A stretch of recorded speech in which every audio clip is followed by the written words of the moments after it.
Ven, Espíritu Santo, ven por medio de la poderosa intercesión del Inmaculado Corazón de María, tu amadísima esposa. Amén.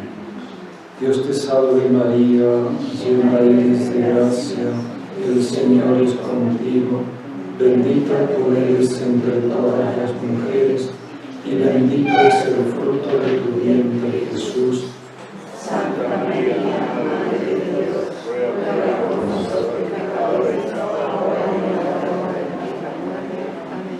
Jesús, María, Madre de la Misericordia, ruega por nosotros. San José, Ruega por nosotros. en nombre del Padre, y del Hijo, y del Espíritu Santo.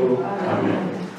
Bien, decíamos que nos tocaba ver ahora el modo superior de oración, el más sublime, el más acabado, si se quiere, el fin por el cual oramos, y lo vamos a ver directamente en la acción de Dios en sí misma y en el alma, en nosotros, para unirnos a esa acción de Dios lo más profundamente posible. Como les dije, ustedes ya lo saben, ya lo viven, pero no nos damos cuenta y no lo profundizamos, a veces porque nos distraemos también con muchas otras cosas, otros detalles o insignificancias de la vida espiritual y no vamos a la esencia.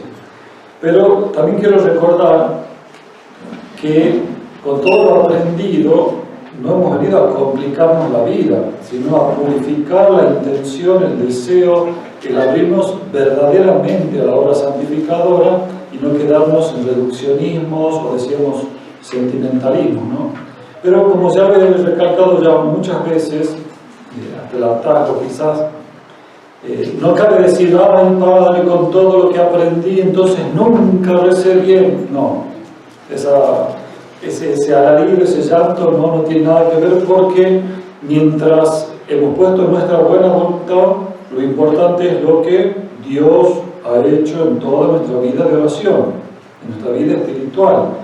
Distinto que digan, sí, he usado siempre la oración para quedar bien, para hacerme el místico, el santo, para que me vean a mí, etc.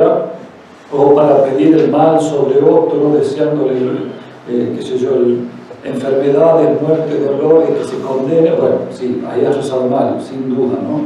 Entonces, porque la oración, como vamos a ver ahora, es la acción de Dios que debe ir creciendo. Entonces, hemos visto cómo esta oración empieza con un gemido, empieza con un modo, empieza a llamar al Señor, busca al Señor, se une a la oración de la Virgen, lo hacemos todo con ella, en ella, por ella, para ella, pero ¿para qué la Virgen nos une a sí misma? ¿Para qué nos eleva? ¿Hacia dónde nos eleva? Ya lo sabemos, repito, pero a veces no nos damos cuenta que eso es lo fundamental. ¿Cuál es el grado supremo de ese fin, de esa obra divina? Hacerlo hemos dicho ayer, hacerlo en María, para hacerlo en Cristo y Cristo en nosotros. De tal manera que ya no somos nosotros los que rezamos, es el mismo Dios, Cristo, que reza en nosotros. Entonces ahí empezamos a participar del diálogo del Verbo Eterno con su Padre. El Padre nuestro es una participación de su diálogo íntimo, trinitario. Esa es la vida divina que Dios quiere hacer. Y no es solo hacerlo con Cristo, como acompañados por Cristo, sino con significa en unión de voluntades, de deseos, de intenciones, significa comunión. Si no sería acompañamiento eucarístico, no lo hemos recibido, no lo hemos unido, que va en orden a la transformación, por supuesto. Tanto me uno a Él que ya me parezco, ya comparto todo, ya me voy transformando en Cristo. Entonces, toda la vida espiritual es participación. Participación de la gracia creada, pero para que tengamos esa participación de la vida divina trinitaria a través del Verbo, a través de la segunda persona que se hizo hombre. Entonces, todo es para unirnos, transformarnos. Si San Pablo dice, ya no soy yo quien vive, sino Cristo que vive en mí, es exactamente lo mismo. Ya no soy yo quien reza, es Cristo que reza en mí. Entonces, ¿qué es lo que hace el Espíritu Santo? ¿O qué es lo que quiere hacer? Porque no se lo permitimos. Como uno puede decir, llenarnos de fervor, llenarnos de dones. Pero ¿cuál es el supremo don? ¿Para qué te corrige? ¿Para qué te enseña las virtudes? ¿Para qué te da fuerza para perseverar? ¿A dónde va eso? No va a espiritualizarnos de un modo genérico. No, porque para eso ya hasta ahí está igual que cualquier falsa religión. Si la vida espiritual es mejorarte un poquito, dejar de fumar, ayunar un poquito, controlar la diabetes, ¿no es cierto?, el ácido úrico, hasta ahí cualquier secta, cualquier religión hace lo mismo. Por eso dije al principio, la oración del católico en gracia no tiene absolutamente nada que ver, ni con mantras, ni con prácticas, ni con budismo, ni orientalismo, ni con los sectas evangélicas, ni judíos, ni musulmanes. Es el único Dios verdadero, que es Jesucristo, que es Trinidad, habitando en mí, que reza y realiza los actos sobrenaturales en mí. Por eso, una sola pequeña acción hecha en estado de gracia vale más que 20.000 ayunos de un ateo, de un tibetano, lo que quieran. Porque es Dios, es obra de Dios en mí. Lo hago con Dios, pero Dios lo hace conmigo. Ese es su modo de amar, de obrar, y me santifica. Por eso no tiene nada que ver, como le dijo de los ayunos. ¿Por qué los discípulos de Juan y los fariseos ayunan y tus discípulos no ayunan? Dice, odre nuevo, vino nuevo, etc. Cuando les sea quitado el esposo, entonces ayunarán. O sea, el ayunar es para predisponernos a la vuelta del esposo, a la comunión con el esposo, que es Cristo, el esposo del alma, de nuestras almas. Entonces, por eso es un dolor, una locura y a la vez un dolor escuchar que alguien diga, la oración es un mantra, es esto, o se busca el sentimiento de estas cosas, cuando no, yo me estoy uniendo a Cristo. Y San Pablo lo dice, el Espíritu Santo intercede por nosotros con gemidos inenarrables. Está en nosotros por la gracia, somos templo del Espíritu Santo, y Él gime en nosotros, y el Padre, o sea, Dios sabe que esos gemidos son válidos. Nuestra oración es pobre, manchada, limitada, pero el Espíritu Santo, como abogado, aboga, corrigiendo nuestras intenciones, purificándolas y haciéndolas dignas de Dios a través del Inmaculado Corazón de María, como acabamos de rezar. No ven a tirar un rayito de energía, una agüita bendita. Ven a nosotros, vive en nosotros, obra en nosotros, decide, actúa, que significa purifica, santifica, eleva, transforma. Y es Él el que nos hace decir, Abba, Padre. O sea que lo instaura el Hijo, y el Hijo dice a nosotros, Abba, Padre. Es decir, el diálogo con el Padre. No solo evangelizar frases, contenidos, valores, no. Hacernos tratar al Padre como nuestro Padre, como nuestro Papá. Eso es la más sublime de la oración del cristiano. El ser transformados, ya hemos sido transformados por el bautismo, en hijos, para tratar como Él trata a su Padre. Eso es la Trinidad compartiéndonos su propia vida e intimidad divina. Entonces, eso es a lo que debemos llegar, aspirar, desear y buscar. y no estar yo encerrado en mí mismo, sintiendo, me pongo mal si no consigo, y que tengo que hacer otra novena, y esto, y porque Dios no me escucha, todavía estamos en un nivel más bajo y básico de la oración. No digo que sea impura ni mala, pero eso es el primerísimo escalón. Y vuelvo a decir, esto no es de los grandes místicos que quedaban en éxtasis. Cada uno de ustedes debería rezar de esa manera el Padre Nuestro. Para eso Dios nos lo enseña. Digamos que el Padre Nuestro es como el diálogo de la segunda persona con la primera en el Espíritu Santo, participado a nosotros. Pero nosotros tenemos que pedir perdón, el pan de cada día, que es la Eucaristía, que nos perdone nuestra ofensa, que nos libre del mal. Él no.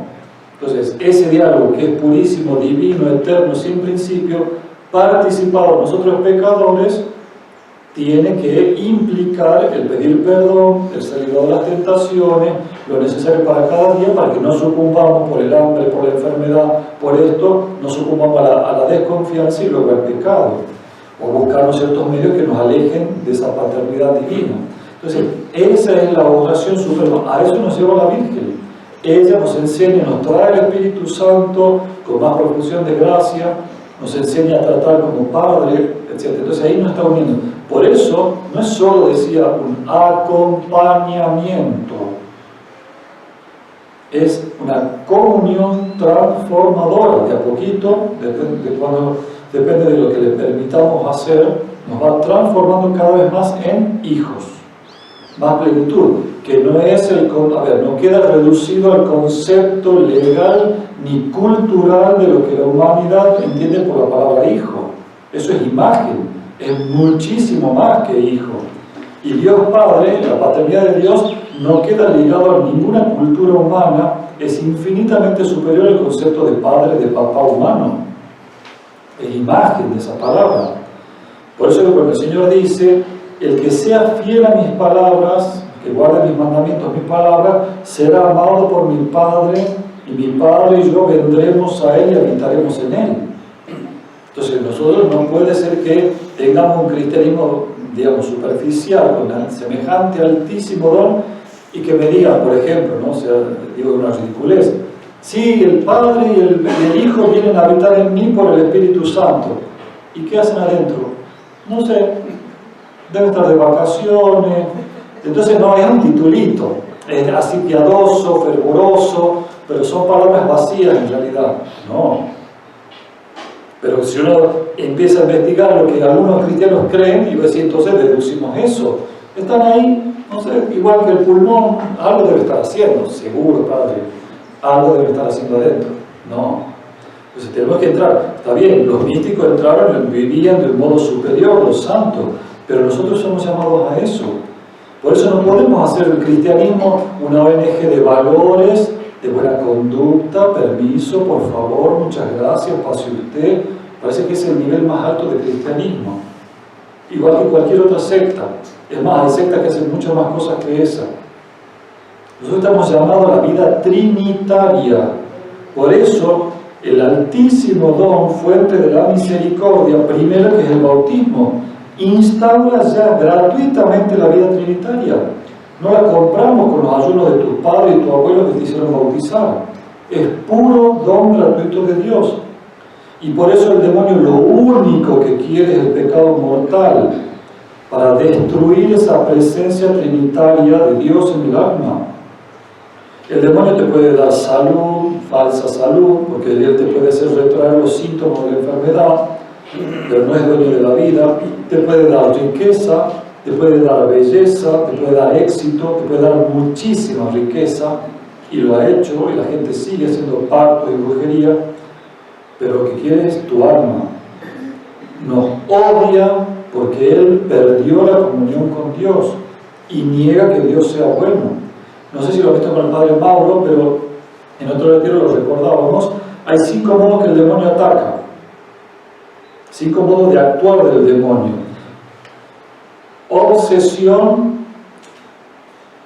Infestación, no infectación, infestación, obsesión, vejación, posesión, y el último, que es el peor de todos, a ver si alguien lo sabe, levante la mano, no se peleen, y lo dice mientras toma un mate para comenzar a hablar. El peor de todos, falta uno. ¿Posesión? No, ya lo dije. ¿Puedes repetir? Posesión. Infestación de animales o cosas, como que ya tiene una influencia en la casa, se caen los cuadros, se prende la televisión, hay olor a podrido, pero primero empiezan a generar espíritus de discordia, peleas que no tienen sentido, de repente se levanta una bronca por tonterías, como de repente, sin sentido, no es que uno viene mal hace tiempo, sino que, bueno, no voy a hablar de todo eso, no me quiero detener, pero sí para que reflexione lo que les acabo de decir. Infestación, obsesión, cuando la persona se siente oprimida por un terrible desánimo o se siente perseguida, siente que alguien la ve, que le está espiando permanentemente, como que se presiente la presencia del demonio, de algo, de un espíritu ahí negativo, malo. Algunos llegan a la locura porque no van al sacerdote y el psiquiatra, por supuesto, hay casos de locura clarísimos, pero hay casos que son fruto de una obsesión demoníaca. Lo dije el Padre Amor, ¿no? Que fue exorcista oficial de la diócesis de Roma, dice, en los psiquiátricos hay varios casos que no son locura, son obsesión demoníaca, pero nunca han ido al sacerdote y el psiquiatra te empieza a empastillar y nunca va a averiguar si hay algo espiritual, porque ve signos externos nada más. Bueno, obsesión, vejación, cuando el demonio ataca físicamente, o sea que golpea sobre todo a los santos o almas que le han hecho una mega brujería, el Padre Pío, cura de Ars, le quemaba la pieza, la cama, ya ataca físicamente. Posesión, cuando el demonio, un demonio cualquiera, entra y posee el cuerpo, alguna parte del cuerpo, a veces puede estar como alojado en algún órgano, no es así, pero tiene momentos de trance, posee el cuerpo, no el alma. El alma puede estar ya confesada, estar comulgando y sigue la posesión del cuerpo. El último, el peor de todos. ¿Cuál es lo peor? Tienen que saberlo, si no se pierden el postre.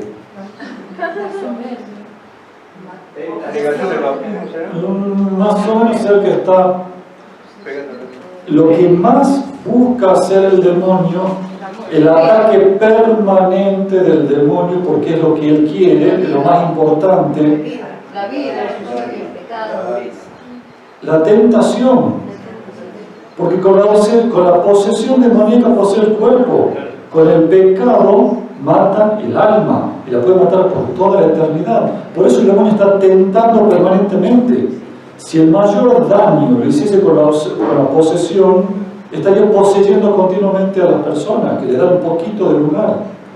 Con hacernos caer en pecado mortal, te destruye, te domina, te subyuga, te somete y te lleva al infierno. Por eso estamos pidiendo, no nos dejes caer en la tentación, sino líbranos del maligno. Está mal traducido al español, le queda como un genérico. Líbranos del malo, en latín, es el maligno. No es la maldad genérica, abstracta, la envidia, el mal de ojo. No, esos son males reales.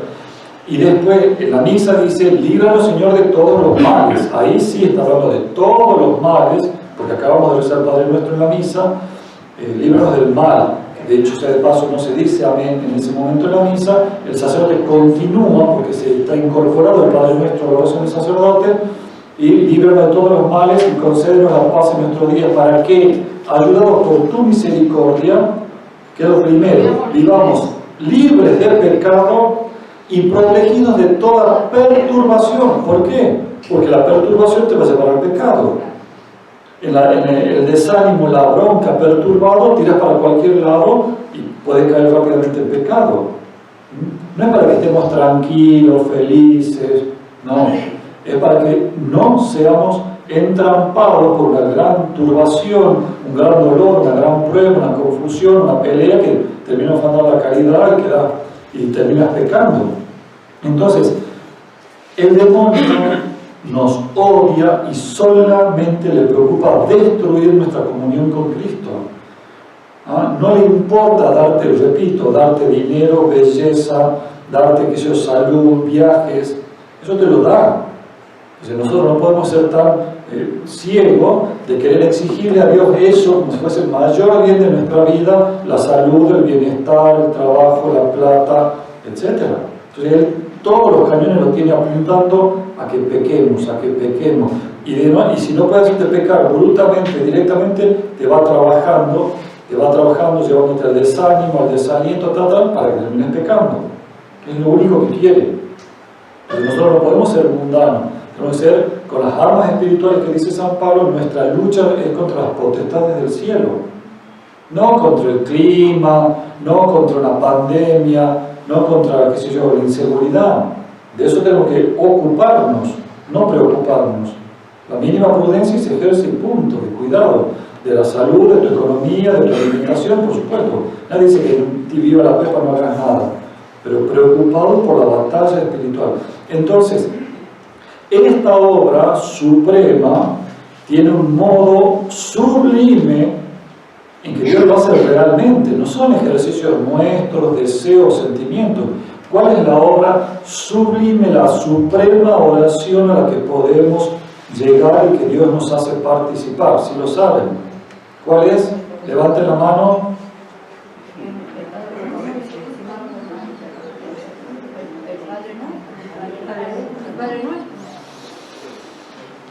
Creo que tomar varios mates todavía. La oración de San Miguel Arcángel. La Santa Misa es la absoluta oración del Verbo Eterno, su inmolación, su entrega total al Padre en la cruz, en carne humana para salvarnos a nosotros.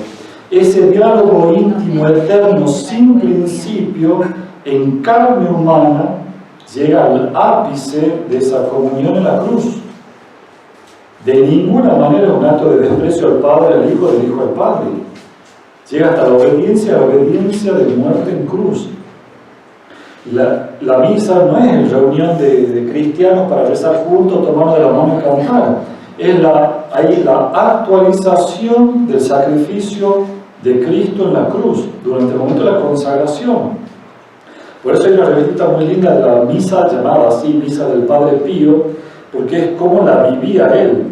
Él vivía y revivía en cada misa toda la pasión de Cristo. Y dice, el momento de la comunión es el ápice del dolor amoroso y del amor doloroso, en que se entrega totalmente. Ojo, el Padre eterno, en la Trinidad, antes de la creación del mundo, de nada creado, el Padre se entrega totalmente al Hijo, engendrándole como dándole su propia vida, sin perderla, por supuesto, en una comunión total, y el Hijo se entrega totalmente al Padre, en el Espíritu Santo, que es el amor del Padre y del Hijo. Esa entrega total a Dios Padre para glorificarlo, amarlo, reconocerlo en el seno de la Trinidad, llega a su mayor expresión en la cruz, que es capaz de obedecerle por amor al Padre hasta entregar toda su vida. Por eso hay expresiones, siempre son misteriosas y nunca alcanzan, que Dios Padre es como si agotara toda su esencia divina, su paternidad en el Hijo, engendrando al Hijo. No la agota, no muere, pero le da absolutamente todo sin reserva a su Hijo por el Espíritu Santo. Y el Hijo glorifica con toda su esencia, su ser divino, también por ser un solo Dios, al Padre. Bueno, eso es hasta la última gota de sangre y agua en la cruz. Toda su naturaleza humana expuesta, sacrificada, inmolada por obedecer, por amor al Padre. Vamos a decir un extremo, pues parece herejía, pero no, digamos un extremo. Si nadie, salvo la Virgen, nadie se quisiera salvar, la pasión de Cristo sería perfecto amor al Padre igual. No depende de la cantidad de gente que queramos ser salvados. Es un acto purísimo, perfectísimo de abandono, de amor al Padre. Por eso la cruz, o sea, ya la encarnación es un acto de obediencia total, de hacerse hombre por amor al Padre y para salvarnos a nosotros, por amor a nosotros, pero el esplendor de la revelación del amor trinitario es la cruz. Y eso sucede en cada misa, no porque se repita en cada misa. Por eso se dice teológicamente actualización, no es actualizar las apps del celular, ¿no? Actualizar significa poner en acto, ahora, la misma pasión del mismo Viernes Santo, la única pasión. Entonces, ¿cuál es la diferencia? Si la deben saber. ¿Cuál es la diferencia entre el Calvario del Viernes Santo de hace casi 2000 años con la misa? La única diferencia, a ver, Que la misa es incruento. que la misa es incruenta, es decir, no hay derramamiento de sangre ahí, porque se hace presente de modo místico, real, pero místicamente. Por eso el Padre Pío sufría ahí en la misa verdaderamente, por más que eran dolores de su unión mística, pero eran reales. A veces le veía la cara totalmente transformada por el dolor, a la vez que llorándose todo, por supuesto, pero él se sufría horrores. Sin embargo decía, si fuese por mí, terminaría una misa y comenzaría otra, no me bajaría del altar las 24 horas del día, porque no hay nada que le dé gloria a Dios como su propio sacrificio de su propio Hijo. O sea que es la oración suprema de la Iglesia. Por eso el Concilio Vaticano II dice, el sacrificio de la misa es la fuente, si bien también de toda la liturgia en general, participa menos que la misa, de toda la acción de Cristo, es la fuente y culmen de la vida de la Iglesia. La fuente, el origen de donde emana la vida de la Iglesia, la sangre y el agua que funda la Iglesia, y el culmen, lo más alto a lo que la Iglesia puede llegar es unirse perfectamente a la oblación, a la ofrenda de Cristo, a su Padre. Esa es la oración suprema. Toda una oblación, una ofrenda victimal de Dios Hijo a Dios Padre en el Espíritu Santo. Por eso, Cristo experimenta en sí mismo todas las heridas del pecado nuestro, todo el peso de nuestros pecados, y en nombre de la humanidad pecadora, dice, Padre, ¿por qué me has abandonado? Cristo nunca estuvo por estar separado de Dios Padre, pero padece lo que padecemos nosotros con la separación para expiar nuestros pecados y el dolor de todos los condenados por toda la eternidad y los sufrimientos humanos, físicos, morales y espirituales de toda la humanidad, desde el primero hasta el último. Lo carga todo sobre sí mismo. Además de que estaba haciendo referencia al Salmo 21, Dios mío, ¿por qué me has abandonado? Entonces, esa es la suprema oración a la cual nosotros somos unidos, participados. Entonces, no es ya que yo estoy, por ejemplo, o solamente al pie de la cruz con la Virgen, sino que soy uno con la ofrenda de Cristo. Por eso también, lo hemos visto en otros retiros sobre la mortificación, el amor a la cruz y demás, es una locura que tengamos la visión carnal de decir, no, la cruz, no, mejor la resurrección. Somos hombres de la resurrección. No hemos entendido nada. Son un único misterio de amor. No es parte negativa, parte positiva. Es una visión carnal. Es una visión comercial, de marketing. Esto parece que gusta más, esto menos.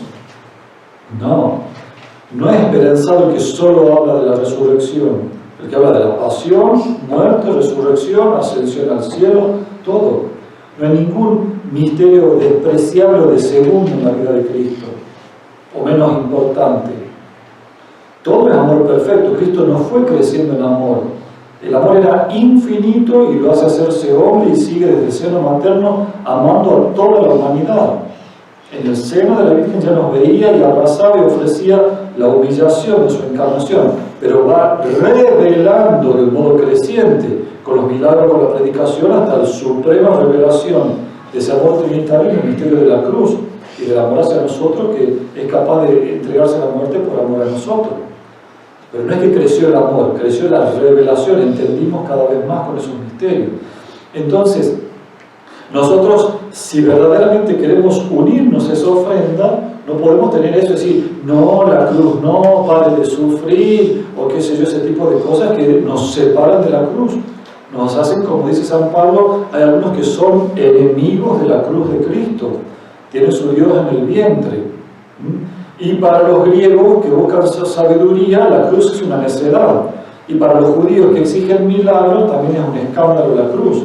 Quieren poder, milagro. Nosotros predicamos a Cristo y Cristo crucificado. Entonces, yo me uno a la misa y a la comunión en la medida que amo la cruz, que cargo la cruz, me niego a sí mismo y lo sigo a Cristo.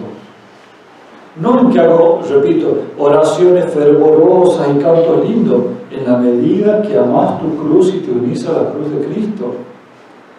Ahora, decía que eso es la suprema acción de Dios a la que somos unidos. Pero ¿cómo se incorpora eso en nuestra oración? Cada vez que rezamos el Padre Nuestro, y de un modo único, todo es único, pero quiero decir, nuevo, que el Señor lo viene a hacer para que volvamos a unirnos al sacrificio de la misa. ¿Cuál es?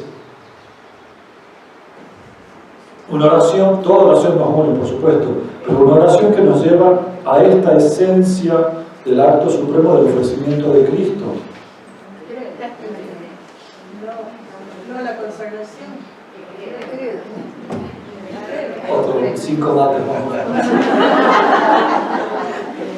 Y acabo de decir todo.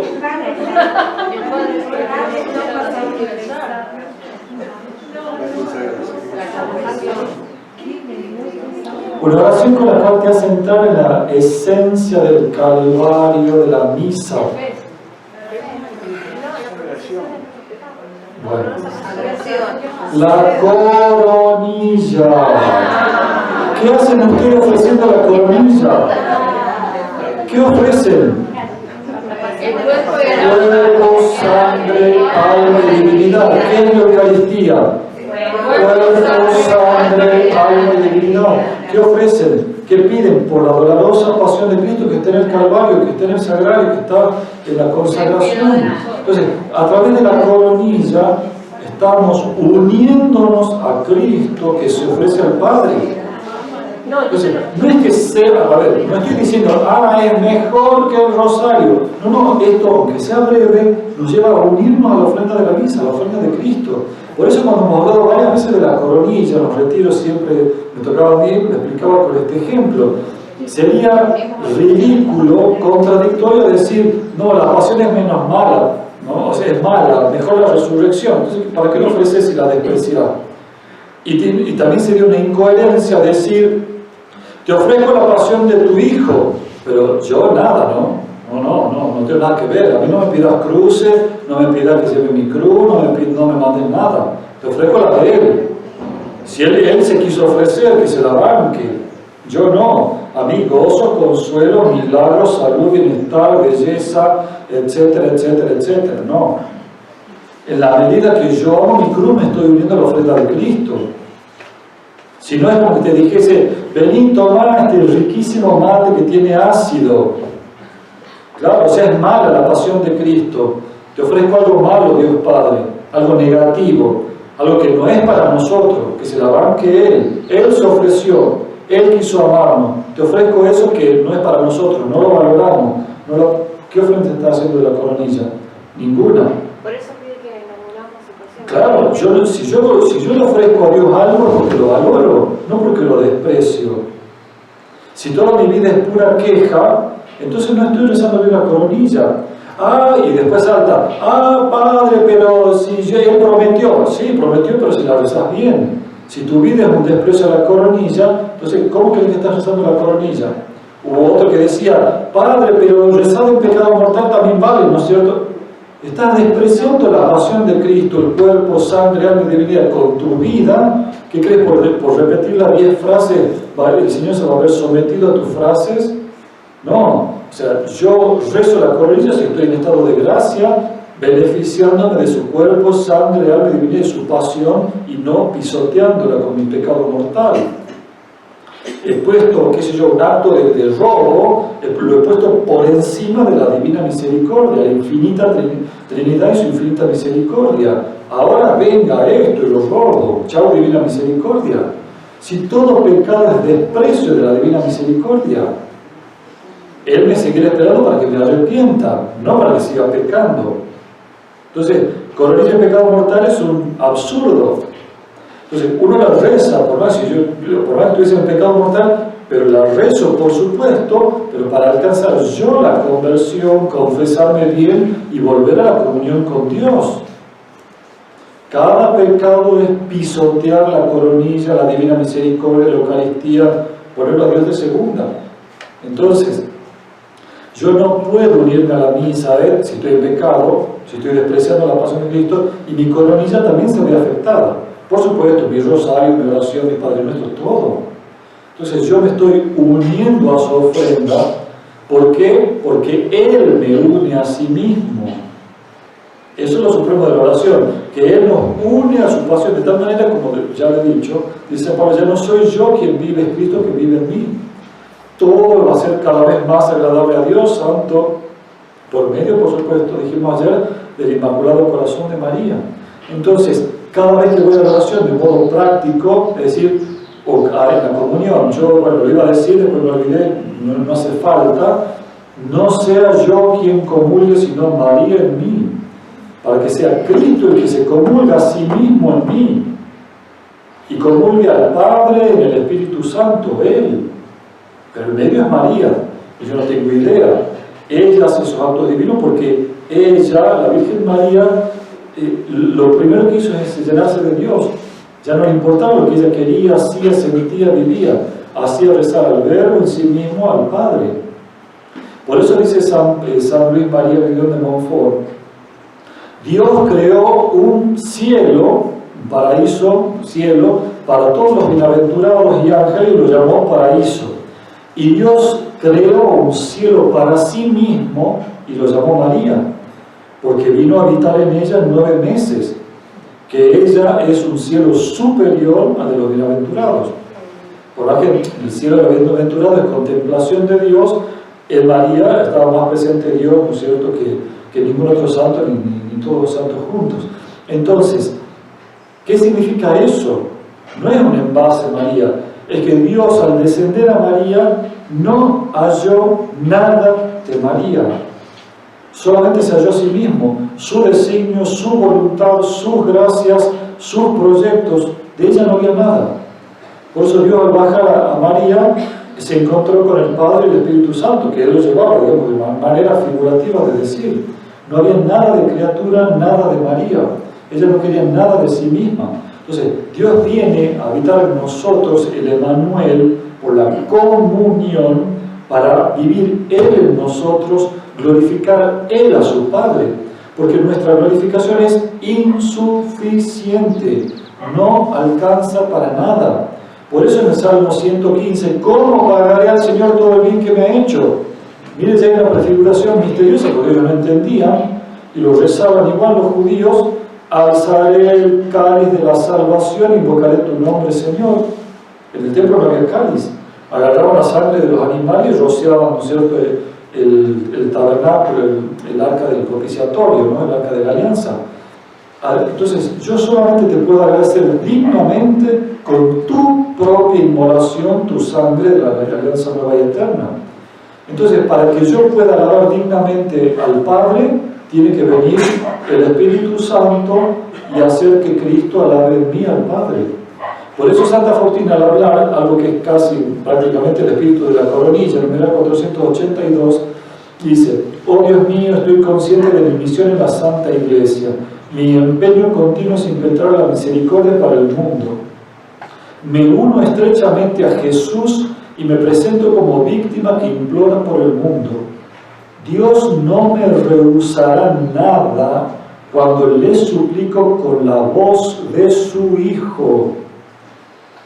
Mi sacrificio es nada por sí mismo, pero cuando lo uno al sacrificio de Jesús, se hace omnipotente y tiene la fuerza para aplacar la ira divina.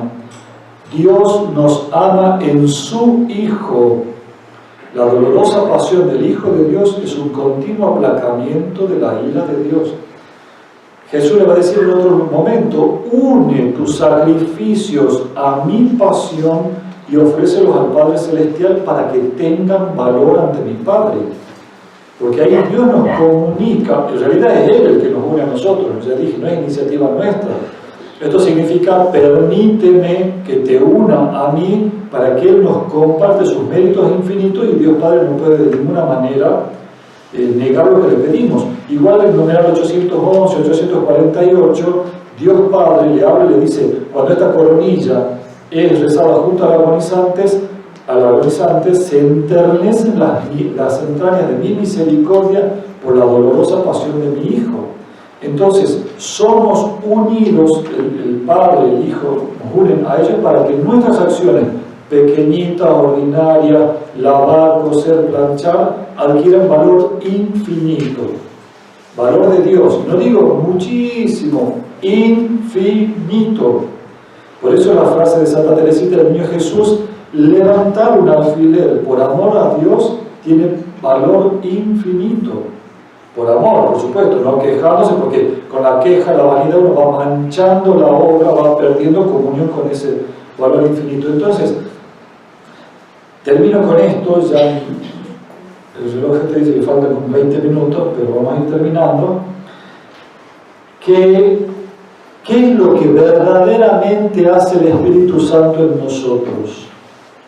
Espero poder expresarlo bien. El Espíritu Santo es llamado el amor, Padre, Hijo, amor del Padre y del Hijo, el amor que une al Padre y al Hijo en un estrechísimo lazo de amor eterno, sin principio, sin fin. No es una actividad posterior al ser Dios, sino su esencia de ser Dios. El Padre engendrar al Hijo, el Hijo glorificar al Padre, el Padre expirar el Espíritu Santo, el Hijo expirar también al Espíritu Santo, y el Espíritu Santo se llama expirar pasivamente al Padre y al Hijo, uniéndolos, etc. Son modos de tratar de comprender el misterio trinitario, ese amor trinitario, pero todo esto en un solo acto eterno, sin principio, nunca empezó, es siempre y nunca va a acabar, es siempre un amor eterno infinito. Bueno, lo propio de Dios es esa comunión trinitaria que nos participa a nosotros. Pero el Espíritu Santo, cuando desciende a nosotros, no hace cosas secundarias, nos eleva a esa unión con el Padre y el Hijo, nos hace glorificar al Padre y al Hijo. ¿Qué significa hoy? No gritar, no faltar el respeto, no pecar de gula, no pecar de lujuria. Es una continua atracción. No es que el Espíritu Santo viene y decir, bueno, me pongo a bordar, te enseña a hacer manufactura, a hacer manualidades. No. Te llevo hacia Dios, y ese llevarme a mí a Dios en condición natural humana significa servir, alabar, coser, cocinar, un montón de cosas. O sea que el Espíritu Santo en nosotros nos está alabando al Padre y al Hijo. No son emanaciones, quiero decir, espiritualidades abstractas, bondades abstractas, no, está continuamente llevándonos al Padre y al Hijo. Es su esencia, es su ser, llevarnos al Padre y al Hijo. O sea, el Espíritu Santo continuamente en nosotros desde el bautismo nos está santificando y divinizando. No hace actividades superfluas, por decir si las hay en la vida espiritual. Y si estamos en pecado mortal, nos está continuamente provocando dolor, arrepentimiento, que significa atraernos a Dios. Como lo hemos ofendido, eso genera dolor en el alma. Como estamos manchados de luz por el pecado, la luz parece que daña. Hasta que nos entregamos al amor, nos arrepentimos entonces la luz es gozo. Pero es todo siempre amor divino. Repito, no son detallitos, actividades superfluas. También yo puedo decir, ay, Espíritu Santo, ilumíname, pero ¿dónde está la llave? Pero para que con eso glorifique al Padre que me cuida hasta el detalle de hacerme encontrar la llave que he perdido. Pero es toda elevación. Por eso uno dice, tiene buena voluntad. Si tiene buena voluntad, lo está elevando a Dios. El Espíritu Santo no mantiene en el error. Pero si fue esa secta que lee la Biblia, el Espíritu Santo lo está trayendo a la única iglesia, a la única verdad. Jamás el Espíritu Santo diría, bueno, seguí acá, pero haz esto mejor, deja de fumar o deja de robar. No, es con todo. Es dejar de robar eso y lo trae a la única verdad de Cristo, de la Eucaristía, de la gracia, del bautismo, de los sacramentos, de la Virgen María. No actúa en contra del Padre y del Hijo, sería absurdo. Entonces, eso es la obra del Espíritu Santo que gime en nosotros, si estamos en gracia, con gemidos inenarrables. Así hiciéramos retiros de 45.000 días, nunca llegaríamos a comprender y agotar toda la acción totalmente divina del Espíritu Santo. pero te lleva solamente al Padre y al Hijo. Nunca a falsas religiones o a falsos conceptos de divinidad. Sería enemigo de Dios y no Dios, ¿no? Si hiciera esas cosas. Entonces, nuestra oración suprema llega al culmen cuando participamos de la misa, de la adoración eucarística, porque ahí nos va transformando con su presencia, su corazón eucarístico, y en la vida cotidiana hacer todo por Cristo, con Él y en Él, a ti, Dios, Padre, la unidad del Espíritu Santo, por los siglos de los siglos. Una vez que Cristo se ha crucificado, muerto y resucitado, hemos puesto otras intenciones, los difuntos, todo antes del Padre Nuestro, me refiero a la misa, y llega ese momento, ¿no?, en que toda nuestra intención en nuestra vida de oración, todo lo que es la misa, llega a ese culmen de unirnos en la Trinidad para la gloria de la Trinidad. No decimos para que haya paz, no haya desnutrición, para que no se me llueva el techo, todo eso sí sirve para la gloria de la Trinidad. Termina eso y empieza la preparación para la comunión. Ahí ya no hay más súplicas, o sea, súplicas de decir por los difuntos, los purgatorios, por etcétera, todas las necesidades de la iglesia. Todo eso fue antes de la consagración. Entonces, unirnos continuamente, y por eso unión de voluntades. Si yo no tengo la voluntad de Cristo, no me estoy uniendo a sus intenciones, a su deseo, compartir sus sentimientos. No sea yo quien rece, sino Cristo en mí. No sea yo el que vengo al retiro, sino Cristo en mí. No soy yo el que comulga, sino María en mí, para que Cristo se comulgue a sí mismo y a su Padre, a su Espíritu en mí. Entonces la comunión esa da 20.000 millones de frutos más que solamente cuando yo vengo un poco desenterado, tibio, distraído, o pensando que viene solamente a darme dones y yo soy el centro de la comunión. No, el centro es Él, es el Padre, es el Espíritu Santo, es culto a Él, adoración a Él. Siempre voy a ser yo el beneficiario, el más beneficiado, todavía no le agrego nada, pero no sea yo quien comulgue, sino Cristo que se comulgue a sí mismo, a su Padre, al Espíritu Santo, en mí, en María, en mí. En el nombre del Padre, y del Hijo, y del Espíritu Santo. Amén. Te damos gracias, Señor, por los buenos propósitos, afectos e inspiraciones que nos has comunicado en este tiempo de reflexión. Te pedimos tu ayuda para ponerlos por obra. Por Jesucristo nuestro Señor. Amén. En el nombre del Padre, y del Hijo, y del Espíritu Santo. Amén.